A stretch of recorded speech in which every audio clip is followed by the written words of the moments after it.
Hey, good morning or good evening, wherever you are in the world.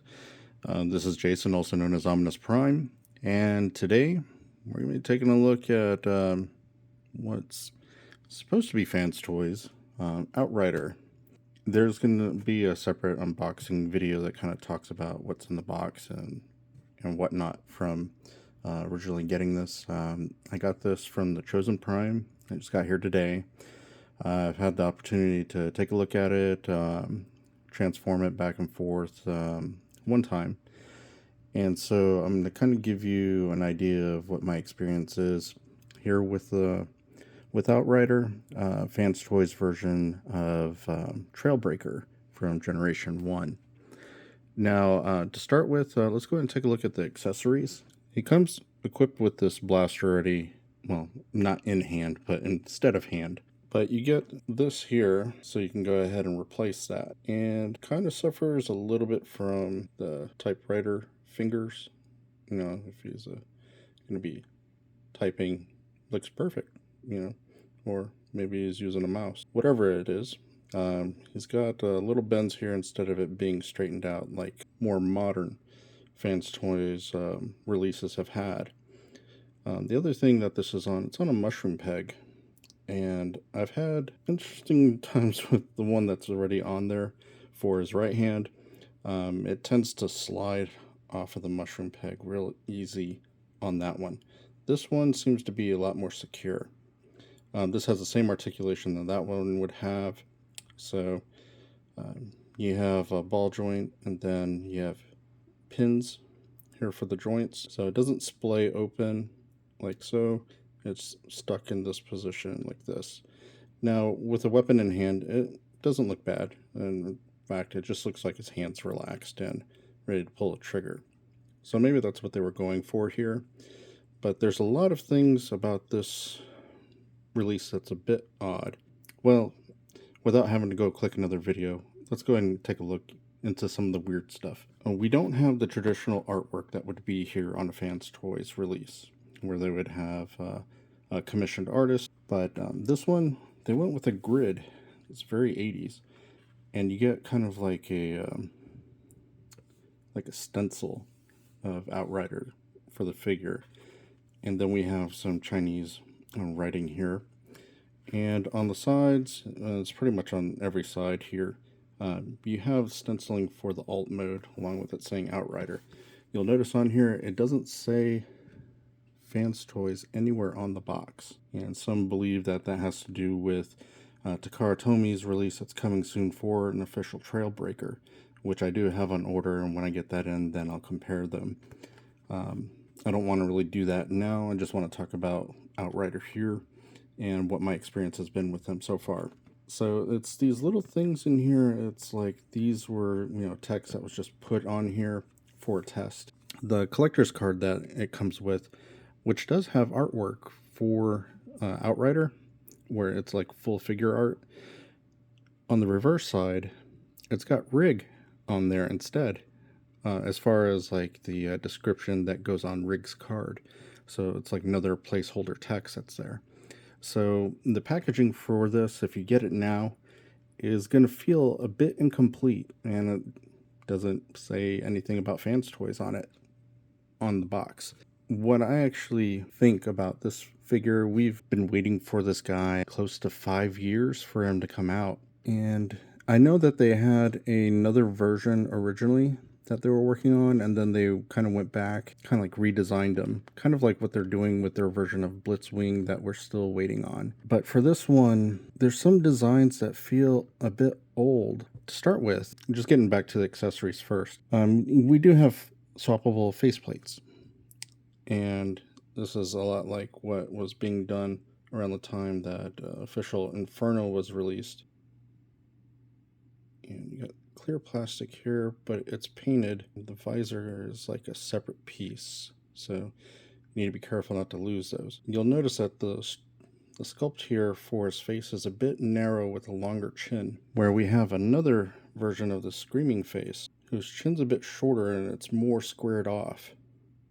We have the longer chin face already in place in his head. But you have the same expression here with more of the squared off face if you prefer to have that instead of the longer face. So you can kind of put whatever you want on there.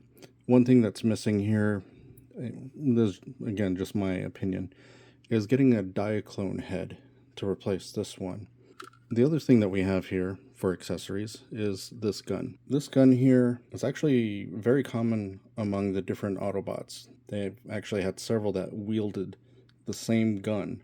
We have Trailbreaker, we have Bumblebee. We also had Ironhide and Ratchet that had the same gun that they were utilizing. So it's the same design, same sculpt. I can't say anything bad about them choosing to go with this particular gun instead of, creating their own version of a gun.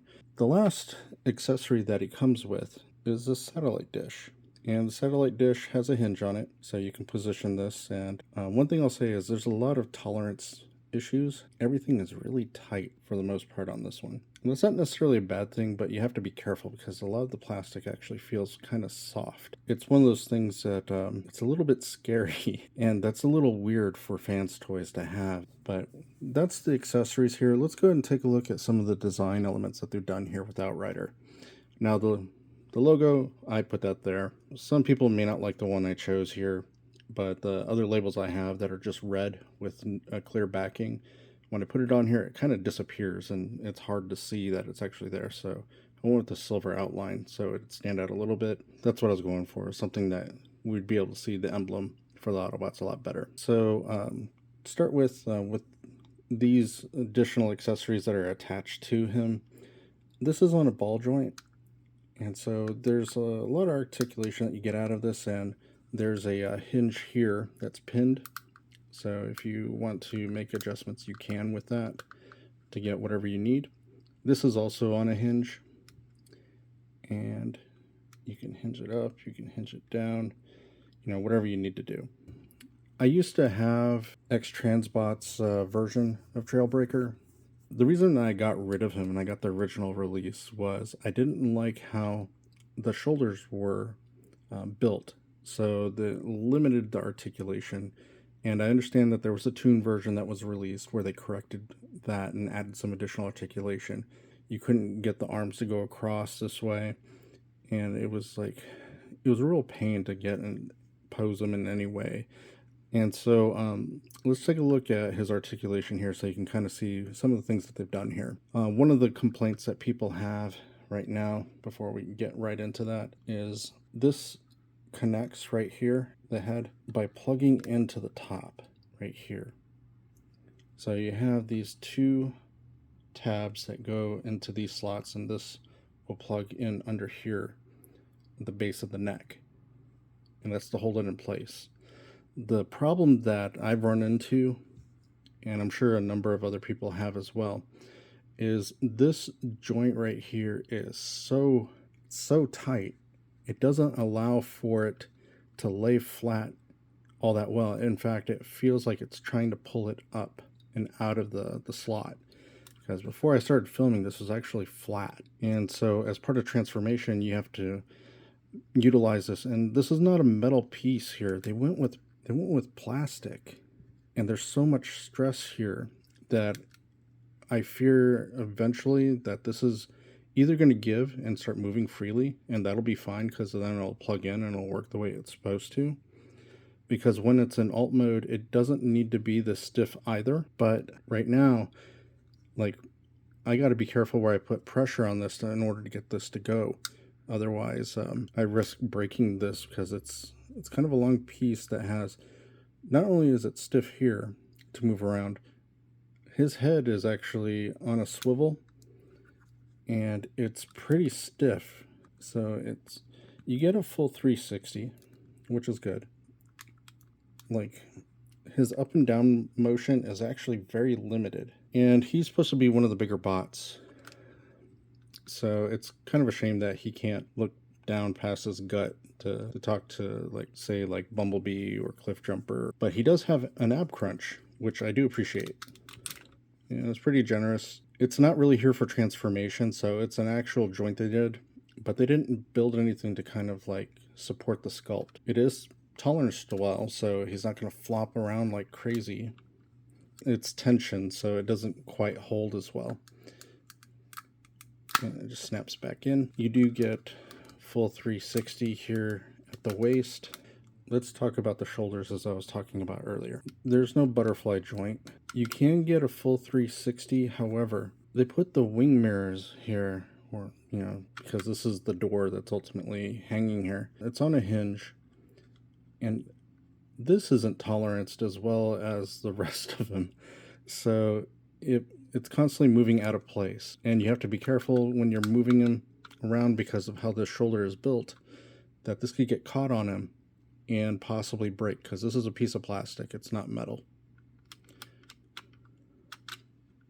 But if you're careful, you can get that 360 that you want. If for some reason you need to wind his arm all the way around. To go into a T-pose, you have to be careful, because again, this is gonna bash up against here, so you gotta kind of maneuver it first, and then you can maneuver it back. So you get about that far. And at least his shoulders aren't smacking him in the head, but it's not a full range, it's close. One thing that might have helped out is if there was a build out here to where you can pull it out a little bit on the shoulders to have it a little bit away from the body, because as it sits really close. You do get a bicep swivel. Now keep in mind, his shoulder is actually down here. This is just added like bump up like you would have like with Ultra Magnus, except not as extreme. But his shoulder joint's actually here. So the bicep here makes sense. Although when you're looking at a whole arm, it looks a little weird because it's down here where it's cut. It's not really something to complain about. It's just an observation. For the elbow joint, you get more than 90. It would be cool if it could go all the way around on a double joint. But again, this seems like a design choice that's from the past, not really something that they're currently doing with most of their bots. For the hand, as I had mentioned, it's on a mushroom peg and it spins. And what I've had happen is this just spins right off, and it happens all the time.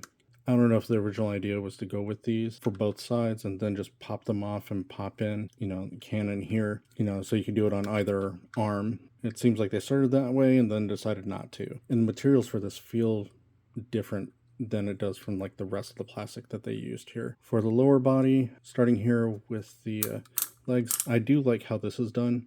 And I hope that more figures actually adopt this. I know that some people prefer having the hip skirts that you have to flip up out of the way, but I prefer actually going in and just seamlessly getting out of the way. And this is cut so you have room to go ahead and do that. I've seen some other designs that are a little bit closer so that you don't have a gap like this, but this works well for him. So you get about that far. Going back, it's about a click back. It's not a whole lot of range. But if you're a human being, for the most part, you're getting about that range anyways. And I know some people are like, oh, well, you can do the splits. Well, the reality of that is your leg is going up quite a bit. Your butt is going to stop this from going any further. So you're kind of leaning this way and then arching your back. For the splits, looks like I can do it. No problem. So if for some reason he needs to do that, you can. Let's take a look at the knees. Now this is where the design is a bit weird. Where would you think the knee should be on this guy? And now this is designed to look like how he did in the cartoon. So I don't blame Fans Toys for the design of how the leg looks. What I do have an issue with is where they chose to put the joint for the knee. Proportions wise, it looks a bit off. It's functional. It goes more than 90 degrees, which is good, especially with a bot that's big like this. But when you're looking at him, it looks really weird. And what it's missing to me is the second joint up here. But this part here is designed for transformation to hide some stuff. So by design, they had to put the knee lower than what your anatomy would actually have your knee at. It's one of the weird things about how Trailbreaker is actually designed.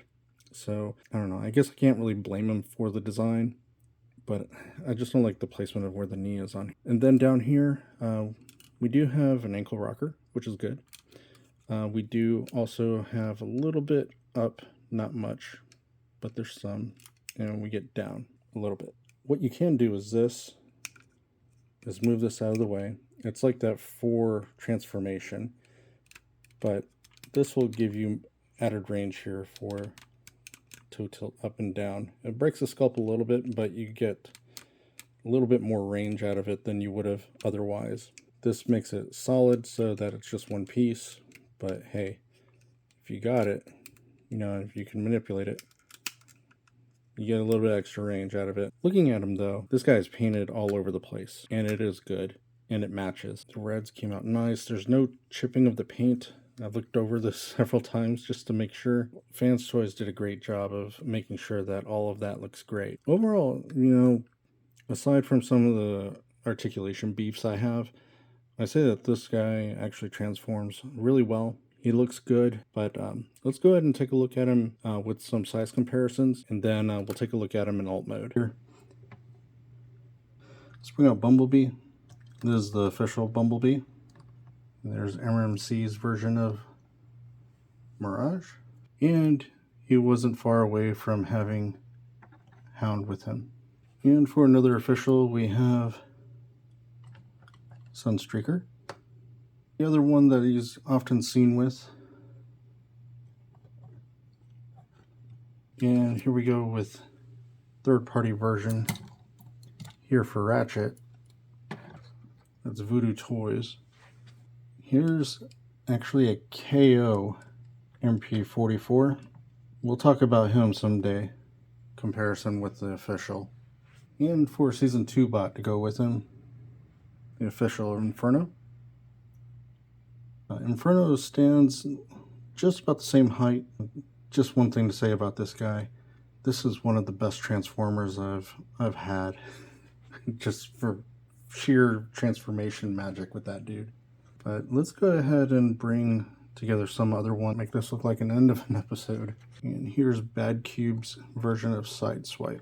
I would say he fits right in. He looks good. They all look like they all scale well enough together to be in the same group on your shelf. Alright, so next we're going to go ahead and take a look at alt mode and do some comparisons. Alright, here we got him in alt mode, and let's go ahead and take a look at him.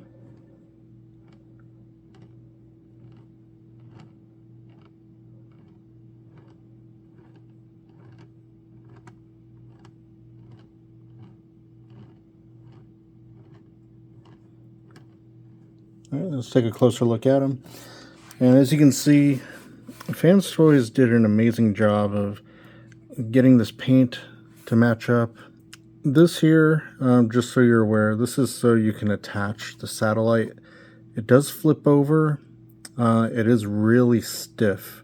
As you can see, the chrome detail looks great. The clear plastics, I do like that. If they did go with paint, you kind of lose some of that illusion that you have here for them being working lights. It is rubber tires, and you can see they went with clear plastic here, windshield. They do have windshield wipers sculpted in there, and on the rear glass they went ahead and painted it as well, which makes sense. This is an area that you don't want to have plastic that's like this, that's clear, because it's prone to breaking if you were to do that back here. The tail lights are a clear orange plastic that's painted red on the bottom half for the brake lights. But overall, it's really compact. I do like the silver paint here for the handles on the door. One thing that I'll point out here is the mirrors. There is silver paint here. They could have left it the same color as the rest of the truck, and I don't think anyone would have complained, but it's one of those touches that Fans Toys tends to do, which is a welcome thing. But overall, they did an impressive job of getting everything to compact down. And let's go ahead and do some size comparisons so you can see what I'm talking about here. First up, we're going to go with Fans Toys version of Huffer, and as you can see, Fans Toys does some magic here with getting two different size bots to like shrink down and have this one be the bigger bot, somewhat shrunk down compared to Rig here. where they scale pretty well with each other. Oh, and before I forget, this is the satellite dish. This will plug in into the same slots here that the head joint attaches into. And it doesn't appear that this rotates around. It's just going to be in this position, but you can angle it up or down. Okay, it looks like it may rotate. There's a screw underneath here. So it might be something that I'll need to loosen, and then I'll be able to see if it would rotate or not. In the next vehicle that we're bringing in here, just to mix it up, a fire engine with Inferno. That seems about accurate. Bumblebee. So you can see Minibot transforms and scales really well here, and I believe the scale to be pretty accurate actually. And for the last spot, we're going to bring in Sunstreaker here. That's official. We'll take Bumblebee out and take a good look at these two together. And I think that looks fantastic. That looks good.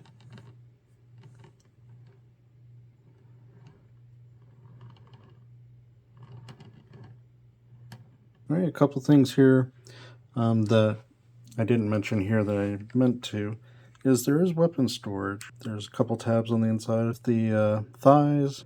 You need to do it in the middle of the transformation, otherwise it's going to be locked in. You won't be able to get that in there. The doors do open, and it's pretty snug, so you'll need to use a spudger to get it open. You'll see there's no room for anything, so I guess if you want to have it set up like that, and there he is with Spike. I don't know, he looks a bit tiny. Doesn't scale too well here. Yeah, that's pretty much going to do it here for Outrider. I'm going to probably put a separate transformation video out for him for those that are curious about it. I noticed that it seems that most of you aren't too necessarily interested in the transformation part of it. If you are, go ahead and put in the comments section below. If you're new here, please go ahead and subscribe to the channel. That way you'll be able to get notifications if you click the bell for when I do upload new videos. Otherwise, that'll do it for me today, and I hope you have a good evening or a good morning. All right, take it easy. Bye-bye.